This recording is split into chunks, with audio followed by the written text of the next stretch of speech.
नमस्कार. मी सतीश निकम, राहणार मुंडवा, केशवनगर. सरांनी डायरेक्ट बोलायला सुरुवात केली कारण का ते खूप उत्साही आहे. उत्साही नाही. यांचं सरांनी जे आहे 18 वर्षापूर्वी ऑपरेशन केलेलं आहे. हो, 18 वर्षापूर्वी कमरेच्या मणक्याचं. तर ते स्वतः सांगतील, नाव सांगा, गाव सांगा, वय सांगा सर, आणि आता कसं वाटते तुम्हाला, काय काय कामं करता सगळं सांगा. बोला. माझं नाव सतीश साहेबराव निकम. मी मुंडवा, केशवनगरमध्ये. माझा दूध व्यवसाय होता अगदी 88 पासून. पण 42 वर्षाचं वय असताना माझ्या मणकेची 4 नंबर आणि 5 नंबर डिक सरकली, आणि त्यावेळेला बऱ्याच ठिकाणी शोधल्यानंतर मला गुप्ते डॉक्टरांचा नंबर सापडला आणि त्यांनी माझं ऑपरेशन केलं. आज ऑपरेशनला माझ्या 18 वर्ष झालीत. मी संपूर्ण माझी सगळी कष्टाची, शारीरिक कष्टाची सगळी कामं आज पण करतो. क्या बात आहे. वा वा, छान. म्हणजे 18 वर्षापूर्वी ऑपरेशन केलेलं आहे सरांनी. 18 वर्ष. 18 वर्ष खूप दिवस झालेले आहेत. आता वरती पण आपल्याकडे ऍडमिट पेशंट आहे सर. बर. आता त्यावेळेस असं होतं की गाडी चालवायला थोडा वेळ देत होते सर, पण आता आपल्याकडे असं केलेलं आहे, ज्या दिवशी ऑपरेशन करतात सर त्याच दिवशी संध्याकाळी जेंट्स असतील तर त्यांना गाडीला चालवायला सांगतात, महिला असेल तर महिलाला लगेच किचन मध्ये घालतात, त्यांना स्वयंपाक करायला सांगतात. म्हणजे आता ही हे झालेलं आहे, म्हणजे बदल झालेला आहे. तुमच्या वेळेस जे थोडा वेळ थांबावं लागत होतं. 18 वर्षापूर्वी मी ज्यावेळेस 7व्या दिवशी ड्रेसिंगला आलो होतो त्यावेळेला मी माझ्या गाडीवरच आलो होतो. क्या बात आहे. वा. आणि आता काय काय सुरू, म्हणजे काय काय काम करतात तुम्ही? आता मी माझ्या घरी दूध व्यवसाय आहेत, म्हशी आहेत, मग सगळ्या पाट्या उचलणं, घमेली उचलणं, शेण टाकणं, सगळंच काम करतो आता पण. क्या बात आहे. म्हणजे दुधाची शारीरिक कॅन वगैरे कष्ट, किंवा सगळी जड कामं सगळीच सगळी करतात शारीरिक तुम्ही. कष्टाचीच सगळी कामं आहेत. शारीरिक कष्टाची ते कामं. कामच तरीही तसं आहे. काही तुम्हाला आता त्रास त्रास काहीच नाही. काही नाही. आता ते आपल्याकडे सदिच्छा भेटीसाठी आले होते, त्यांच्या रिलेटिव्हच आहेत, तर त्या पेशंटला घेऊन आलो होता तुम्ही दाखवायला, कारण का ते स्वतः बरे झाले. त्यांच्या भागातले पण भरपूर. तुम्ही कुठल्या गावात राहता? मी मुंडव्यात राहतो. माझ्यानंतर जवळजवळ 7 जणांची मुंडव्यातलीच ऑपरेशन झाली. तुम्हाला पाहून ते इकडे आले आपल्याकडे. बघा, महाराष्ट्रात आपल्याकडे जे आहे, महाराष्ट्रात आपलं विनायक हॉस्पिटल जे आहे, रोबोट स्पाइन सेंटर आपलं पहिलं म्हणजे महाराष्ट्रात आपलंच. मुंबई सारख्या ठिकाणी सुद्धा फक्त मणक्याचं हॉस्पिटल नाहीये. आपले हे फक्त मणक्याचे हॉस्पिटल आहेत.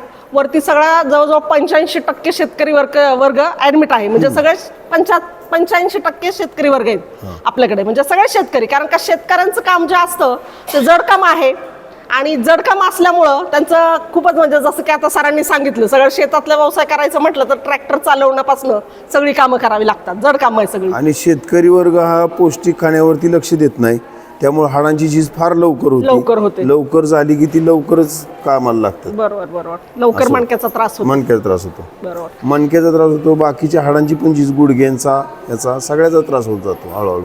बरोबर. असं होतं. बरोबर. पण पहिली बारी ती मणक्यावर, कारण सगळं वाकून जड उभं राहून असंच काम आहे, त्यामुळे मणक्याला जास्त लोड आहे. बरोबर. असं होतंय. तर आपल्याकडे जे आहे महाराष्ट्रात आपल्याकडेच फक्त मणक्याच्या ऑपरेशनची 100% गॅरंटी दिली जाते. जसं की आता सरांना पण सांगितलं होतं, तुम्हाला पण गॅरंटी दिली होती सरांनी, बरोबर.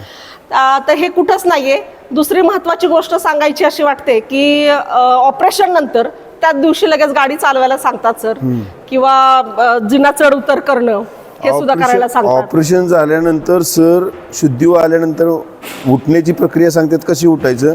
उठल्यानंतर म्हणतात उठून जावा वारडात तुमच्या म्हणतात. घावत असला तर तुम्ही वारडात जावा तुमच्या म्हणतात. वा, नाही खरंय. बाकीच्या ठिकाणी मणक्याचं ऑपरेशन करून 2-2 महिने झोपायला सांगतात, म्हणजे उठायचंच नाही असं सांगतात.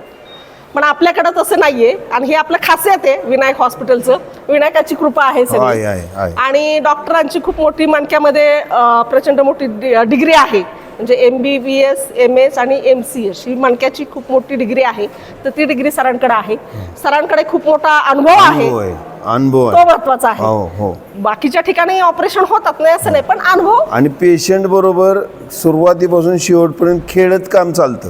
क्या बरोबर आहे. पेशंटला समजतच नाही, इतका उत्साह वाढतो पेशंटला की माझं ऑपरेशन झालंय का नाही झालंय हेच नंतर कळत नाही. क्या बात आहे. वा, नाही खरंय, ही गोष्ट खरी आहे. सगळे पेशंट तो मी अनुभवलेला आहे, आणि सुरुवातीपासूनच स्वभाव त्यांचा तसा आहे. छान. चांगली. अजून काय तुम्ही माहिती देऊ शकाल सर, ज्यांच्या आता बघा खूप लोकांच्या मनात गैरसमज आहे, भीती आहे, तर त्यांना तुम्ही काय सांगू शकाल? नाही, आता आधुनिकता इतकी वेगळी आलेली आहे. त्यात 18 वर्षापूर्वी सरांनी माझं जे ऑपरेशन केलं ते अगदी व्यवस्थित सक्सेस झालं, आणि आता तर त्यांच्यात तो अनुभव फार 10 पटीनं 15 पटीनं 20 पटीनं वाढला. आता काही प्रश्नच येत नाही आणि आधुनिकता त्यांच्या जोडीला आहे. त्यामुळे मणक्याचं ऑपरेशन करून घेताना किंवा नर्म म्हणजे काय त्याला गादी सरकलेली, म्हणतात नस दबलेली. हे ऑपरेशन करून घेताना कुणीच भिवू नये आणि कधीच भिवू नये. आता कसं होतं काय की ही सगळी कामं बंद पडणं, 6-6 महिने एका जागेवर हातरुणावर झोपून राहणं ही योग्य नाही. त्याच्यापेक्षा योग्य नाही पेन किलर खाणं. पेन किलर खाल्ल्यानंतर बाकीचे त्रास होतात. त्यापेक्षा ऑपरेशन करून 8 दिवसात आपल्या मार्गाने आपण कामाला लागलं कधी चांगलं. क्या बात आहे. वा, धन्यवाद. नमस्कार.